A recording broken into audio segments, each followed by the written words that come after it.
ministry. Togetherness. Katulad po na sabi ko kanina, Sister Ems, di ba? Pagsasama-sama. Kasi pag nagsasama-sama tayo, especially with love, it will be united, my dear brothers and sisters. That's why our theme is togetherness, united in love, and growing in faith. Kasi naturally, if we are united in love, it will grow our faith. Amen. Di ba? Kaya nga, yung sinasabi natin, yung number one po, united in love. Paano ba magiging kakaroon ng unity ang ating pag-ibig? Magkakaroon tayo ng unity because of pag-ibig, di ba? Love is the fundamental force that bind us. Tandaan po mabuti, ang pag-ibig po, ang pagmamahalan po, yan po ang pinaka-fundamental force, puwersa that bind us as a family, as a community, as a country, di ba? As the world. It is a selfless, unconditional love that Jesus demonstrated and called us to embody. Ibig sabihin, ang Panginoon na punong-puno ng pagmamahal, Sister Ems, tinatawagan po tayo. He is calling us, no? Si Jesus mismo ang nag-demonstrate ng tunay na pag-ibig na panawagan sa atin, tumulad tayo sa pag-ibig ni Jesus para magkaroon ng unity ang bawat isa po sa atin. Amen. Sabi po sa 1 John 4 verse 12, Sister Ems, In 1 John chapter 4 verse 12 says, "No one has ever seen God, but if we love one another, God lives in us and His love is made complete within us." maraming bagay, Sister Ems, yung sinasabi nating unity in love. So, totoo lang. Sabi po ng scripture, no one has ever seen God. Ang Diyos po hindi natin nakikita. Si Sister Emma nakikita ko. Tapos si Brother Vic nakikita ni Sister Emma. Tapos di niya kayang mahalin, di ko kayang mahalin.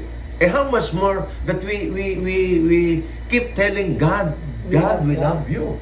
Di ba? Ang hirap yata po nun. Pero ang sabi po ng scripture, God lives in us and His love if He made complete with us because of that love. Amen. But if we love one another, pag nagmamahalan po tayo sa bawat isa po sa atin, God lives in us.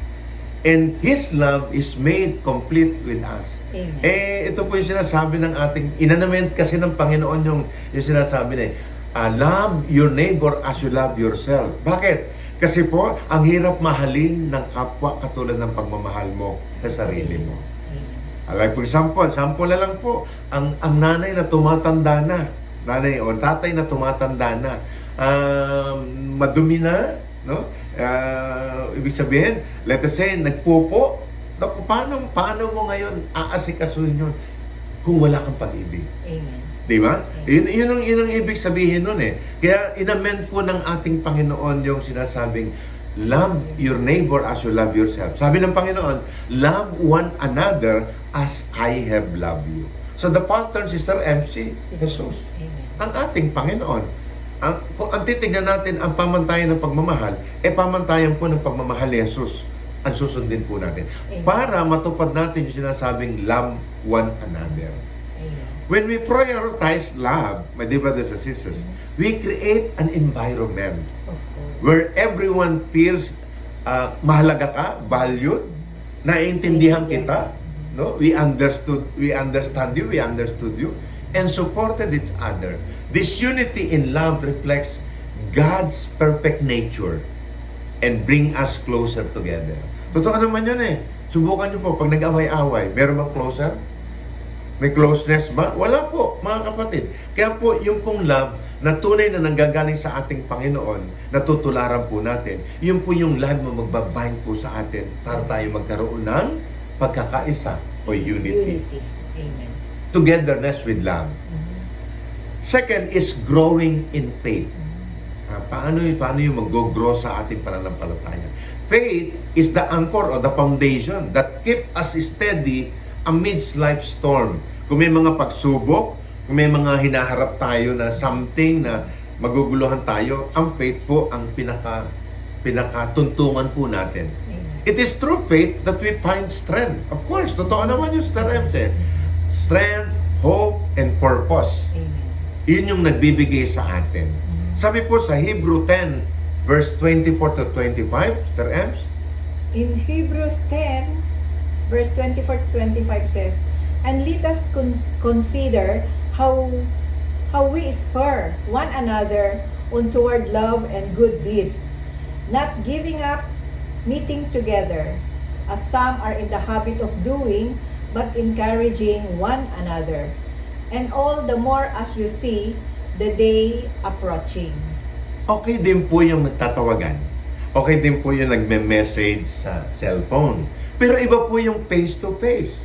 Sa totoo lang. Kaya nga yan ang encouragement natin ng scripture sa Hebrews na let us consider na ang bawat sa atin lagi nagkikita. Amen. And doing good deeds for each other. No, wag natin hayaan.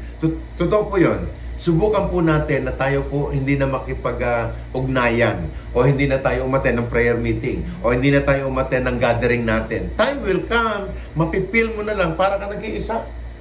Di ba? And then by the time that you want to go back, you want to join them, para bang nag-aalang ka na ngayon. Nahihiya ka na. Siyempre, kaya nga po in growing our faith together, we encourage and uplift each one of us.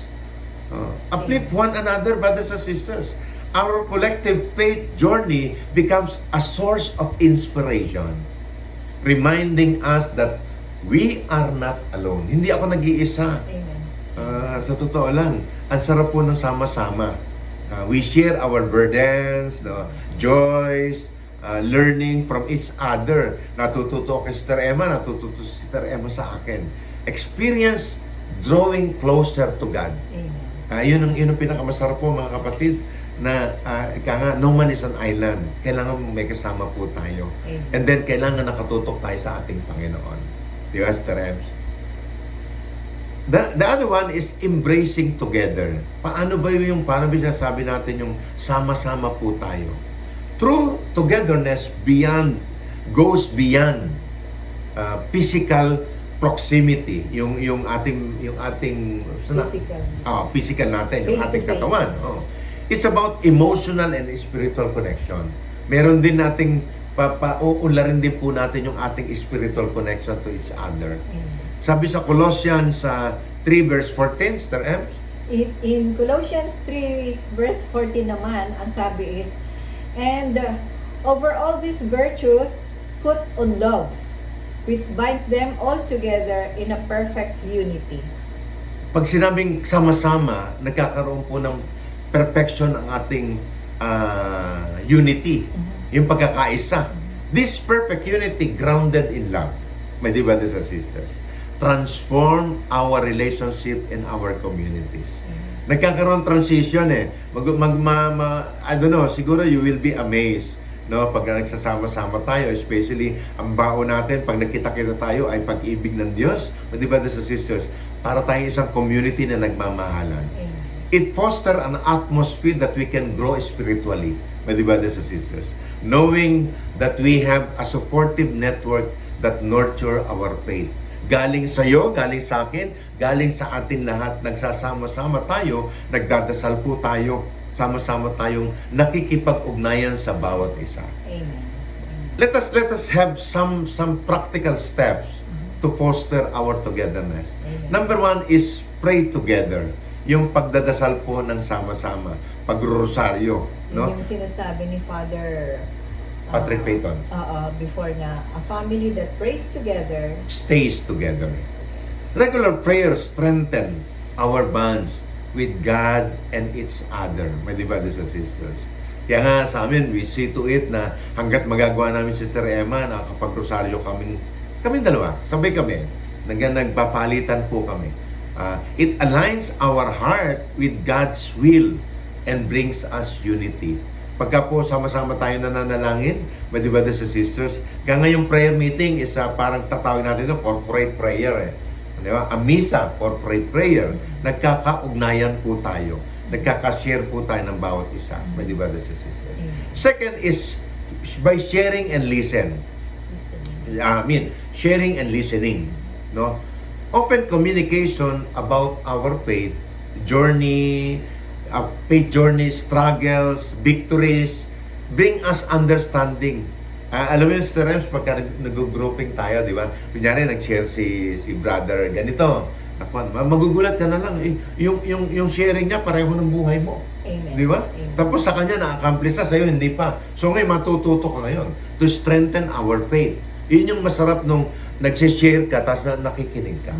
Di ba? And by listening, my brothers and sisters, it will grow our faith, my brothers and sisters. Yun yung isang bagay na nakita ko eh. Kaya po huwag po mahihiyang mag-share. Kung let's say, meron kayong cell grouping, no? Kaya banding. Brother Vic, maalala ko yung nung isang community, nung nagsisharing ka, na sabi mo, 7 years kang walang trabaho. Tapos nakikinig yung isang brother. Tumayo siya at nagsabi niya, parang nagpasalamat siya, parang kinonfirm na andun ang God's love sa kanya.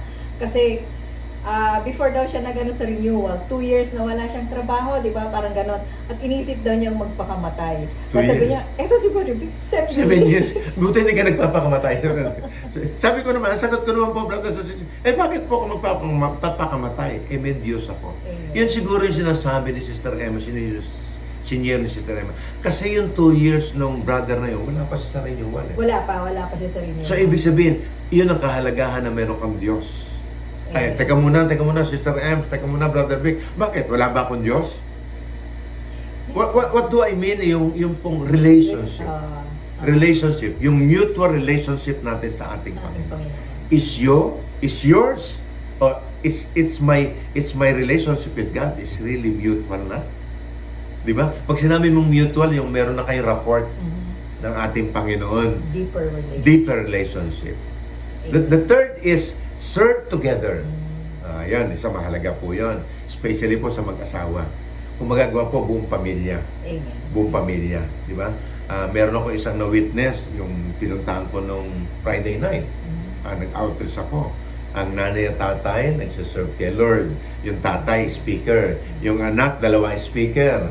Tapos, yung nasa instrumentalist yung isa. Wow, grabe. As in. Pero it doesn't mean, brothers and sisters, serving God in one community, of course, masarap yon. Of course, maganda po yon. Pero yung iba, katulad po ng aming anak, nagsiserve naman po sa church as sacristan, altar boy. So, yung ganun po yung natin. Yung anak namin nasa Canada, nagsiserve doon sa kanilang parish po doon. So, yun yung isang nasabing, mas pinakamaganda po, we serve together. Meron ko na witness, Sister M, yung tatay, Leo Music Minister. Yung nanay is lector, commentator. Tapos yung anak sa youth, sa choir. No, di ba? Ang ganda, ang ano ng kwan. Yun yung last Friday, ang sharing niya, nagulat siya, yung mga kapatid ko na ang sasama ng ugali dati, nung makilala na si Jesus, anong meron?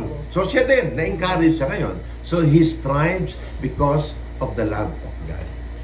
The fourth is, celebrate milestone. Of course, maganda rin po yung meron ng recognition di ba? Magse-celebrate din po tayo. Like for example, merong na-accomplish sa community, sa pamilya. Oh, yes, we celebrate it. No, magsalo-salo, magkwentuhan, exchange ng like yung mga nakaraang Brother Vic, yung mga graduation, di ba? Amen. Ang dami nakapost sa Facebook, nag-graduate with high honors, and they celebrate. Nakakatuwa. Na-recall ko rin yung nung maliliit pa yung mga anak namin. Ganyan din. Pagka may mga end of school year na, tapos merong nag-Laudi, may highest honor, ganyan. Kahit na anong hirap, iba rin yung nagsiselebrate, kahit simple celebration lang. Naalala ko nung mag-board yung ating anak sa medical, nung maging doktor siya. Di ba, we celebrate. Yes. Ako nga po nun, feeling ko doktor ako. pero sabi ni Sister M, hindi ka doktor, Victor ka, Victor. You know, there is something there that, ano tawag doon, Sister M? Reinforcing its yung faith natin as together, nung makita mo ang anak mo nag-strive, yung magulang mo nag-strive. So ngayon, mapapwersa ka eh. There is a reinforcement of faith na, siyempre, ang magulang pagka-renew talaga, sasabihin sa anak, of course, you will study, of course, you will work, but salig tayo sa Ginoo. Ano tawag doon? Sa Panginoon tayo umasa. Bisaya pa rin sinabi ko. So, sa Panginoon tayo umasa. Kasi siya po ang Diyos na punong-puno ng pag-asa. Punong-puno ng pag-ibig. Amen. Togetherness rooted in love and faith, brothers and sisters. It is a powerful force, sa totoo lang. It reflects God's love to the world, sa buong mundo, and strengthen us individually and collectively. Ang sarap, totoo lang, yung sinasabing togetherness, no? In love and in faith. Wow, it's something. Let us strive, brothers and sisters, to nurture this togetherness in our families, in our communities. No? Huwag yung nag-iisa ka, nagsuna sa sulo ka. We join together. We express our love, no? To each one of us. Always remembering, brothers and sisters, the word of God in Ecclesiastes. Though one may be overpowered, two can defend themselves. A cord of three strands is not quickly broken. Ibig sabihin, pag isa po, okay din. Di ba? Pag dalawa, nakakapag-depende rin. Pero pag tatlo, mahirap pong gibain. Parang yung Brother Vic, kung mag-asawa naman, dalawa. Di ba? Tapos, when we join the renewal, doon natin nalaman na kailangan tatlo. Yeah. Tatlo. So, pangatlo ang si Jesus na nasa gitna ng ating. Amen. Let us be reminded, brothers, remain in our unity, in love, continually growing in our faith, and always finding strength, brothers and sisters, and joy in our togetherness. Amen. Your children, your parents. Ang sarap. Meron yung kinuwento yung isang doon, nag-sharing last Friday. Nagkaroon silang reunion. Nakakatuwa po, yung tatay niya po kasi, ang siblings sila ay 12. Yung nanay po niya 15. Sila po 8. So, nung nag-reunion po sila, as in fiesta, togetherness. And masarap po, ang togetherness is in the love of God. Pwede ba, brothers and sisters? Yun yung sinasabing, together is stronger. Amen. So, Amen. brothers and sisters, let us ask the Lord, let us pray to the Lord, that we will become strong in our togetherness. Sister Amen. Ems? Let us put ourselves in the presence of God as we say in the name of the Father, and of the Son, and of the Holy Spirit. Amen. Heavenly Father, in this sacred bond of family, we come to you with grateful hearts. We ask for your blessings to strengthen our familial ties. Grant us the wisdom to cherish each moment of togetherness, the patience to navigate our differences, and the love to nurture one another's spirit. This we ask and pray through your Son, Jesus Christ, with the power of the Holy Spirit, one God, forever and ever. Amen. Amen. In the name of the Father, and of the Son, and of the Holy Spirit. Amen. Amen.